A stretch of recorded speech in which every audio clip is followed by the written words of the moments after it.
ಒಂದು ಡಿಫ್ರೆನ್ಸ್ ಏನಾಗ್ತಿದೆ ಅಂದರೆ ಅಡ್ವಾನ್ಸ್ ರಾಯಲ್ಟಿ ಎಲ್ಲರಿಗೂ ಗೊತ್ತು. ಎಲ್ಲ ಉದ್ಯಮದವ್ರೂ ಮುಂಚೆನೇ ದುಡ್ಡು ಕೊಡೋಕ್ಕೆ ಎಲ್ಲರ ಹತ್ರನೂ ಪ್ರಾಬ್ಲಮ್ ಇದೆ. ಇವತ್ತು ಕಾಂಟ್ರಾಕ್ಟ್ಗಳು ಅಷ್ಟೇ ನಮ್ಮ ಹತ್ರ ಮೆಟೀರಿಯಲ್ ಡಿಸ್ಪ್ಯಾಚ್ ಪರ್ಮಿಟ್ ಅಂತ ಇರುತ್ತೆ. ಅಂದರೆ ಮೆಟೀರಿಯಲ್ ತಗೊಂಡು ಹೋಗ್ಬೇಕಾದ್ರೆ ನಮ್ಮ ಹತ್ರ ದುಡ್ಡು ಕೊಟ್ಟು ಆ ಚೀಟಿ ತಗೊಂಡು ಹೋಗ್ಬೇಕು.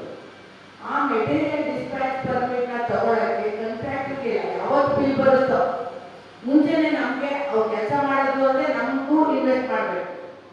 ಸೊ ಹಂಗಾಗಿ ಸರ್ಕಾರ ನೀವು ಬಿಲ್ ನಿಮಗೆ ಪಾಸ್ ಆಗಬೇಕಾದ್ರೆ ನೀವು ಬೇಕಾದ್ರೆ ರಾಯಲ್ಟಿ ಡಿಡಕ್ಟ್ ಮಾಡಿಬಿಡಿ ಅಂತ ಸರ್ಕ್ಯುಲರ್ ಕಳಿಸ್ತು. ಅಂದರೆ ನಮ್ಮ ಹತ್ರ ಯಾರು ಪರ್ಮಿಟ್ ತಗೊಳ್ಳೇ ಇಲ್ಲ. ಮತ್ತೆ ನಮ್ಮ ಹತ್ರ ಇವತ್ತಿನ ದಿವಸ ನಮ್ಮ ಹತ್ರ ತಗೊಂಡ್ರೆ 122 ರೂಪಾಯಿ ಒಂದು ಟನ್ಗೆ ನಾವು ಗೌರ್ಮೆಂಟ್ಗೆ ಕಟ್ತಾ ಇದ್ದೀವಿ. ಅದೇ ಅವರು PWD ಕಾಂಟ್ರಾಕ್ಟರ್ಸ್ ಆಗಲಿ ಎನಿ ಕಾಂಟ್ರಾಕ್ಟರ್ ಸೆಂಟ್ರಲ್ ಗೌರ್ಮೆಂಟ್ ಯಾರೇ ಆಗಲಿ ರಾಯಲ್ಟಿ ಅವರು 80 ರೂಪಾಯಿ ನೀಡ್ತಾರೆ. ಬಿಕಾಸ್ ರಾಯಲ್ಟಿ ಇರೋದು 80 ರೂಪಾಯಿ. ಅದೇ DMF additional average periodic payment ಅಂದ್ಬಿಟ್ಟು 122 ರೂಪಾಯಿ ನಮ್ಗಳ ಹತ್ರ ಒಂದು ಟನ್ ಪರ್ಮಿಟ್ ತಗೋತಾರೆ. ಬಟ್ ಗೌರ್ಮೆಂಟ್ ಎನಿ ಕಾಂಟ್ರಾಕ್ಟ್ ಹತ್ರ 80 ರೂಪಾಯಿಗೆ ರಾಯಲ್ಟಿ ದುಡ್ಡು ಹಿಡಿತಾರೆ. ಸೊ ಅದು ಲಾಸ್ಟ್ ಬಿಲ್ ಪಾಸ್ ಆಗ್ಬೇಕಾದ್ರೆ ಹಿಡಿತಾರೆ. ಹಂಗಾಗಿ ಎಲ್ಲರೂ ಅಲ್ಲಿ ಇಳಿಸ್ಕೊತಾರೆ ಹೊರತು ನಮ್ಮ ಹತ್ರ ಮುಂಚೆನೆ ದುಡ್ಡು ಕೊಟ್ಟು ಪರ್ಮಿಟ್ ತಗೊಂಡು ಯಾಕೆ ಹೋಗ್ತಾರೆ? ಹಂಗಾಗಿ ನಮ್ಮ ಹತ್ರ ಪರ್ಮಿಟ್ ತಗೊಂಡಿಲ್ಲ. ನಮ್ಮ ಹತ್ರ ಪರ್ಮಿಟ್ ಅವೈಲೇಬಿಲಿಟಿ ಇದ್ರೂ ಯಾವ ಕಾಂಟ್ರಾಕ್ಟರ್ಸು ನಮ್ಮ ಹತ್ರ ತಗೊಂಡಿಲ್ಲ. ಹೆಂಗಿದ್ರು ಆ ಪೇಮೆಂಟ್ ಇಟ್ಕೋತಾರಲ್ಲ, ಇಟ್ಕೊಳ್ಳಿ ಬಿಡು ಅಂತ ಹಂಗೆ ತಗೊಂಡು ಹೋಗೋದು. ಇವಾಗ ನಮ್ಮ ಸರ್ಕಾರ ಈಗ ರೋಡ್ ಮಾಡಿದ ಮೇಲೆ ಪಿಟ್ ಮೆಜರ್ಮೆಂಟ್ ತಗೊಂಡವ್ರೆ, ನಿಮ್ಮಿಂದ ಇಷ್ಟು ಪ್ರೊಡಕ್ಷನ್ ಆಗಿದೆ ಅಂತ.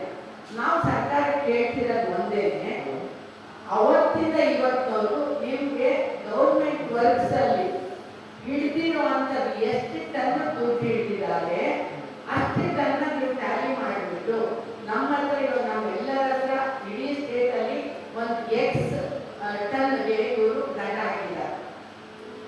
ಬಟ್ ರಿಕವರಿ ಮಾಡಿರೋದು ಎಲ್ಲ ಕಾಂಟ್ರಾಕ್ಟರ್ಸ್ ಇದ್ದಾಗ ವೈಟ್ ಟನ್ ಅಷ್ಟು ರಿಕವರಿ ಮಾಡಿದ್ದಾರೆ. ಫಸ್ಟ್ ನಮಗೆ ಕ್ಲಾರಿಟಿ ಕೊಡಿ sir, X minus white ton ಎಷ್ಟು ನಿಮಗೆ ಡಿಫ್ರೆನ್ಸ್ ಬರ್ತಾ ಇದೆ ಅದನ್ನ ಫಸ್ಟ್ ಕ್ಲಾರಿಟಿ ಕೊಡಿ. ಅದಾದ್ಮೇಲೆ ನಾವು ಯಾವ ಥರ ಆ ಅಮೌಂಟನ್ನ ಹೆಂಗೆ ಪೇಮೆಂಟ್ ಮಾಡಬೇಕು ನಾವೆಲ್ಲ ಡಿಸ್ಕಸ್ ಮಾಡ್ತೀವಿ. ನಾವೇ ಸರ್ಕಾರ ದುಡ್ಡು ಕಟ್ಟೋದೇ ಇಲ್ಲ ಅಂತ ವಾದ ಮಾಡ್ತಾನೇ ಇಲ್ಲ. ಬಟ್ ನಾವು ಏನಾದ್ರು ಒಂದು ಫಿಗರ್ ಬೇಕಲ್ವಾ ಕೆಟ್ಟದ್ದು ಅಂತ ನಾವು ಕೇಳ್ತಾ ಇದ್ದೀವಿ. ಅವ್ರ ಆಫೀಸರ್ ಜೊತೆ ಮೀಟಿಂಗ್ ಮಾಡ್ತಾವ್ರೆ. ನಾವು ಸರ್ಕಾರಕ್ಕೆ ಒಂದೇ ರಿಕ್ವೆಸ್ಟ್ ಏನಂದ್ರೆ ನಮ್ಮನ್ನು ಸೇರಿಸ್ಕೊಂಡು ಆಫೀಸರ್ ಜೊತೆ ಮೀಟಿಂಗ್ ಮಾಡಿದ್ರೆ ನಮ್ಮ ಕಷ್ಟ ಸುಖ ಬಟ್ ಆಫೀಸರ್ ಮೈಂಡ್ ಸೆಟ್ ಅಲ್ಲಿ ಏನಿದೆ ಅನ್ನೋದು ಎರಡೂ ಕ್ಲಿಯರ್ ಕ್ಲಾರಿಟಿ ಬರುತ್ತೆ. ಡಿಸ್ಕಷನ್ಗೆ ಡಿಸಿಷನ್ ತಗೊಳ್ಳೋಕ್ಕೆ ಸರ್ಕಾರದ ಬಗ್ಗೆ ಒಂದು ಕ್ಲಾರಿಟಿ ಬರುತ್ತೆ ಅಂತ ನಾವು ಒಂದು ಟೈಮ್ ಕೇಳ್ತಾ ಇದ್ದೀವಿ. ಈಗ ತಮ್ಮ ಸಮಸ್ಯೆಗೆ ಒಟ್ಟಾರೆ ಸಮಸ್ಯೆ